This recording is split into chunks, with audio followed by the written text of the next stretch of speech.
Alors bonjour à tous, j'espère que vous allez bien. Aujourd'hui, on va voir en fait quelle est la nouvelle méthode pour travailler avec l'intelligence artificielle pour créer vos applications mobiles.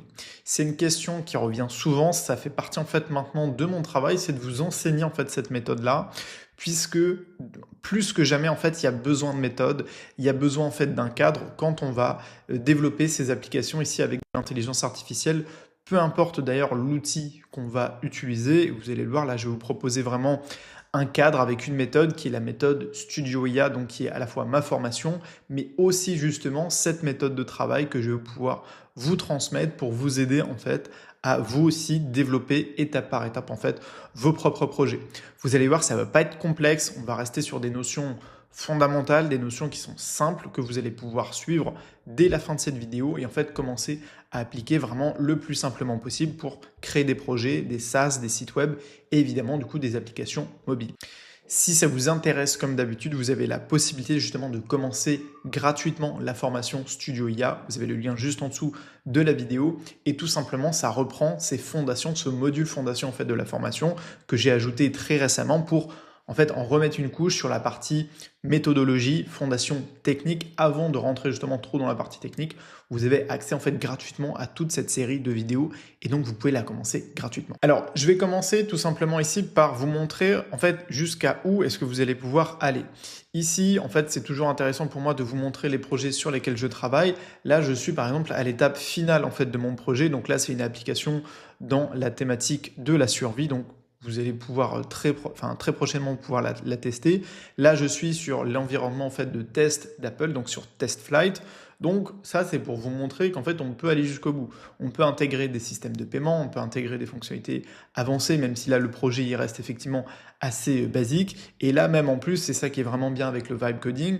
Quand vous faites par exemple du iOS, du Android, là, je peux même le tester sur mon ordinateur, puisque j'ai un ordinateur qui est compatible en fait Apple Silicon. Donc là, c'est vrai que c'est pas mal de pouvoir tester en fait son application sur directement son ordinateur. Évidemment, moi, je peux le tester sur mon téléphone, sauf que là, je suis en train de filmer avec. Donc là, je vous montre la version que je teste sur mon ordinateur. OK ? Alors, au niveau de la méthodologie, je vous ai fait un petit schéma ici. C'est les 5 étapes clés, les 5 points clés, les 5 commandements, on va dire, du Vibe Coder. Cette thématique-là, d'ailleurs, j'en ai déjà parlé pendant un live qui était accessible gratuitement sur le groupe. Donc, si vous y avez déjà participé, ça va être voilà, un petit rappel. Et puis, si c'est nouveau pour vous, eh bien, tout simplement, prenez des notes ou en tout cas, essayez de bien suivre ces points-là. Alors, il y en a plusieurs. Évidemment, on va les traiter un petit peu dans un ordre précis. Se former, choisir les bons outils, vibe coder une fonctionnalité à la fois, faire un bon prototype dès le départ et anticiper les points critiques. Donc l'idée, c'est que là, cette vidéo, ça va être la partie un peu générale. Si vous voulez plus de détails, toujours pareil, allez voir la formation gratuite puisque je développe un par un chacun de ces points. Alors, se former avant de construire en fait votre application, je pense que pour moi, c'est le point le plus important. Donc, c'est un point que j'aborde régulièrement et j'insiste sur ce point-là. Dans la formation, ce qu'on vous propose en fait, c'est des projets justement pour vous entraîner. Des projets qu'on a réalisés, comme là, par exemple, je vous montre le projet Vinted. On les a réalisés pour que vous puissiez vous en inspirer, vous puissiez les réutiliser littéralement. Alors, on ne parle pas de copier-coller puisque ici, avec le Vibe Coding, on ne propose pas de template en fait, comme on pouvait le faire avec Flutterflow. On peut vous proposer des fichiers à importer comme les workflows N8N. Mais ici, pour les projets qu'on a développés, par exemple, que ce soit des sites web ou des applis, en fait, l'idée, c'est de retenir, toujours pareil, la méthodologie. Donc, se former, ça va vous permettre en fait de monter en compétence. Ça, c'est pour moi la notion hyper importante. Monter en compétence, faites des erreurs, faites vos premiers essais, etc. Ça, c'est très important pour tout simplement être plus à l'aise. En fait, quel que soit l'outil que vous allez choisir, l'idée, c'est vous devez d'abord en fait monter en compétence. Et je parle de ce point-là quand je dis aux gens, voilà, allez vous former, que ce soit avec la formation ou avec quelqu'un d'autre, mais également quand je vais proposer de l'accompagnement. L'accompagnement que je peux proposer n'a de valeur finalement que quand la personne, en fait, elle a déjà monté en compétence et qu'elle a un certain niveau avec lequel, en fait, on va pouvoir nous travailler, si elle travaille avec moi, sur des fonctionnalités un peu plus avancées. Donc le fait de monter en compétence, c'est très important. Testez les outils que je vais vous présenter aujourd'hui, prenez-les en main et apprenez déjà à vous en servir. Alors, le deuxième point, bon, il aurait pu être le premier, mais il va de pair en fait avec, c'est de choisir les bons outils. Donc je vous parle régulièrement de systèmes ici de classement. Alors je peux vous parler ici de Lovable qui permet plutôt de créer des sites web et des web apps, de Bolt qui permet de créer à la fois des sites web et des vraies applications mobiles. Il en existe plein d'autres, vous avez plein d'autres outils de vibe coding, mais c'est très important de choisir les bons outils. J'insiste à chaque fois sur ce point-là, quand vous voulez faire en fait des applications mobiles, que vous allez vraiment pouvoir publier sur iOS et Android. Et en fait, ces phases-là, par exemple là, de publication version test, ça fait partie des étapes clés, puisque si vous n'êtes pas capable en fait d'arriver à cette étape-là, c'est que vous n'avez pas forcément choisi le bon outil. Il y a beaucoup de gens qui viennent me voir aujourd'hui en me disant j'ai choisi cet outil-là, est-ce que je peux exporter mon projet en application mobile? Et souvent, la réponse est non. Donc faites très attention à ces outils-là. Encore une fois, dans le module Fondation de Studio IA, c'est de ça dont je vous parle, choisir les bons outils. Aujourd'hui, on va le voir très rapidement. Moi, je vous recommande Bolt. Il existe d'autres outils, encore une fois, mais Bolt vous permet de faire des sites web, des applications mobiles et de les publier à la fin sur l'App Store, le Play Store, d'intégrer la monétisation, des choses qui sont plus techniques, mais qui se font très bien ici avec Bolt. Donc, choisir les outils, évidemment, c'est important puisque une fois que vous aurez choisi votre outil, eh bien, vous allez vous investir dedans. Donc, le point avec la formation et le choix des outils, ça va évidemment de pair. Alors, on passe au troisième point qui est le prototypage. Prototypage aussi qui peut être sous-estimé, dont je vous ai jamais forcément beaucoup parlé sur la chaîne puisque, bon, moi je suis pas un designer de base, je suis pas un grand fan, on va dire, de design. Pour une raison simple, c'est que moi j'avais l'habitude d'avoir des gens, alors là c'est le design que je vous ai montré en fait dans la précédente vidéo. J'ai toujours l'habitude d'avoir des gens qui viennent avec des prototypes très chargés, très lourds.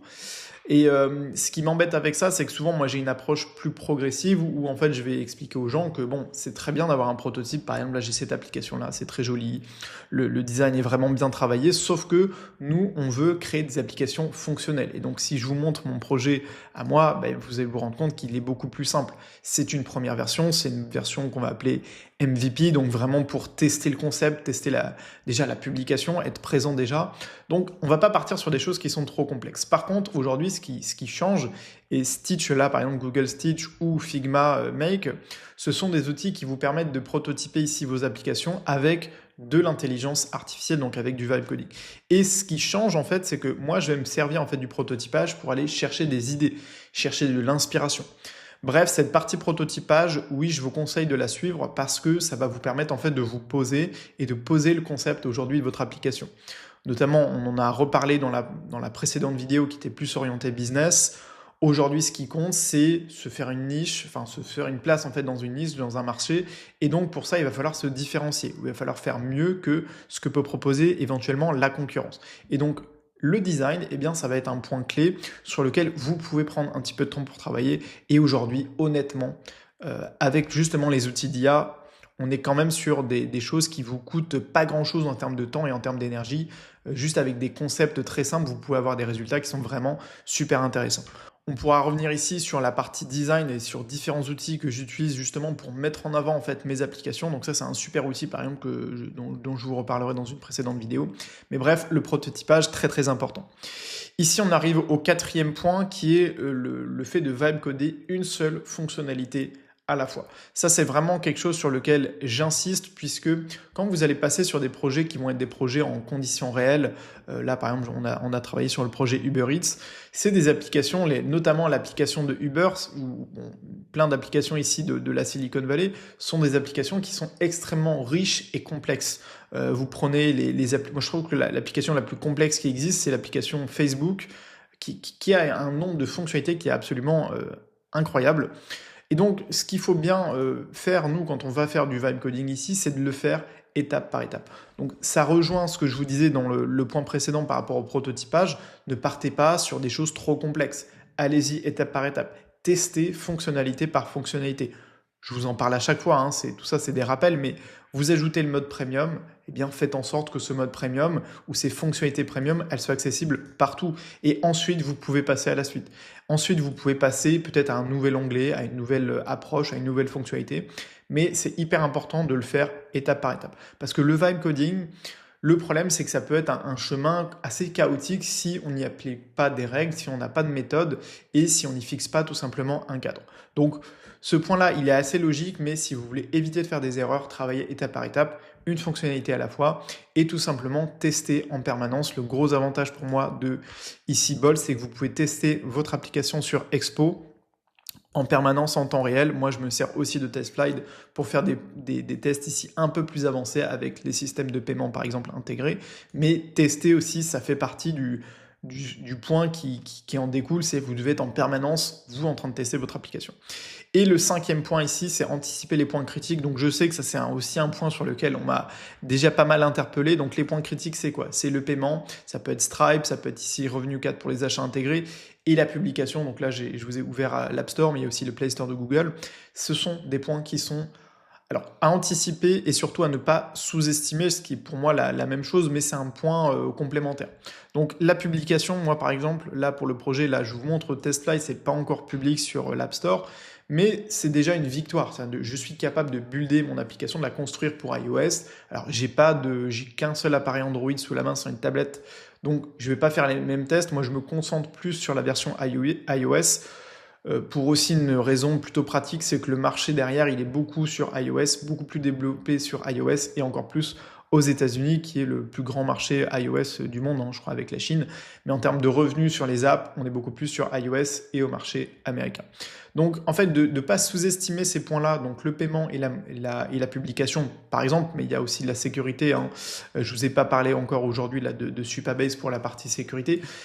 Ça fait partie des choses sur lesquelles vous devez passer du temps et c'est pour ça aussi que je vous dis faites attention avec votre prototype parce que si vous prenez trop de temps à faire une appli trop complexe, vous n'aurez pas de temps ou moins de temps, moins d'énergie en fait à consacrer à la partie publication, à la partie monétisation, etc. Ce qui est en fait la fin de votre sprint ou de votre marathon qui n'est évidemment pas à sous-estimer même en termes d'énergie que vous allez pouvoir appliquer ou en tout cas affecter en fait à votre projet. Donc ça vous donne ici 5 points qui sont au cœur de ma méthode, de la méthode que j'ai appelée Studio IA, qui est aussi le nom de la formation. Ça devient une méthode parce que justement la méthode est aujourd'hui plus importante que les outils, plus importante que la partie technique. Si vous appliquez en fait cette méthode, vous avez beaucoup plus de chances en fait d'arriver jusqu'au bout de votre projet et c'est justement de ça, en tout cas c'est ça le sujet pour moi central, c'est commencer en fait aujourd'hui avec le vibe coding, c'est assez facile, tout le monde peut le faire, avec un prompt on peut commencer par exemple, mais par contre en fait aller jusqu'au bout c'est beaucoup plus compliqué et c'est ça que je vois en fait au quotidien, c'est des gens qui ont commencé avec un outil qui n'est pas le bon outil, qui ont commencé avec une méthode qui n'est pas la bonne méthode ou qui ont commencé par exemple avec Supabase sans savoir comment ça fonctionnait ou comment on pouvait configurer tout ça. L'idée c'est que aujourd'hui par exemple là je peux vous montrer par exemple ici j'utilise Expo donc pour créer en fait les builds de mon projet. Donc là, vous voyez que j'ai fait des tentatives. Certains, eh bien, ça marche pas. Des fois, ça marche effectivement. Et c'est ça qui vous permet à la fin, en fait, d'avoir votre application ici sur l'App Store et le Play Store. Mais il faut comprendre qu'il y a des parties qui, effectivement, je vous disais, le 5e point, c'est à ne pas sous-estimer. Et en même temps, il faut y aller étape par étape, ne pas commencer avec un projet qui soit trop ambitieux, trop gros dès le départ, et voir aussi, avoir cette vision, on va dire, de scalabilité. Est-ce que, par exemple, moi, c'est ce que je fais à chaque fois, j'intègre plusieurs langues, je fais en sorte que je puisse me développer sur plusieurs marchés, que ça laisse la porte ouverte aussi à d'autres fonctionnalités qui vont être plus ou moins faciles à intégrer, mais c'est de ça en fait dont parle cette méthode.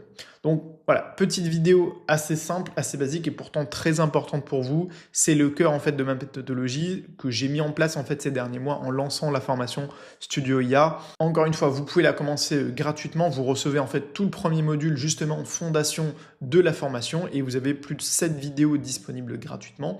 Et donc dedans, on parle de la méthodologie, on parle du choix des outils, de la différence entre le stack web et mobile, qu'est-ce que ça implique justement dans le choix des outils et les fonctionnalités les plus difficiles à développer.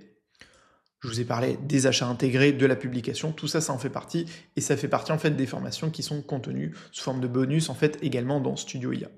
J'espère que cette vidéo vous aura plu du coup, n'hésitez pas à me le mettre en commentaire si vous avez des questions, à me suivre sur Instagram, sur TikTok et sur LinkedIn, à commencer la formation gratuite et à me rejoindre aussi dans le groupe IA et No Code Révolution. Moi je vous dis à très vite sur la chaîne YouTube et sur le blog et surtout n'oubliez pas de rêver très grand. Allez, salut!